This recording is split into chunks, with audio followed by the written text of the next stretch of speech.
Text number 16. George's Fool. George had always been interested in local politics.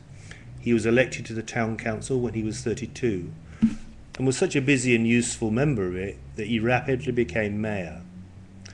Although he was very successful in international industry as well as in local government, George was still not a very well educated man, and as he was also a very busy one, he began to have the speeches he had to make written for him by a special speechwriter.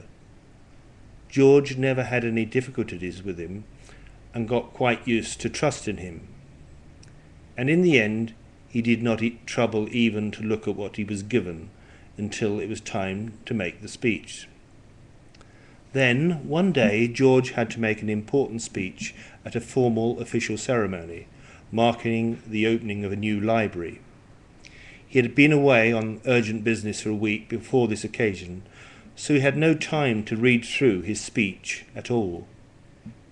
When it was his turn to speak to the audience, he stood up on the stage, took his speech out of his pocket, and began to read it.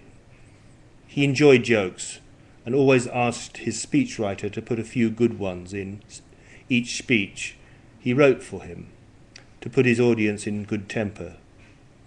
This time, sure enough, he came to the words, "And that reminds me of one of my favourite stories." George had actually never heard that story before, and when he looked at it before reading it aloud, he burst out laughing, and laughed so much that he fell off the platform on which he was standing and broke his arm.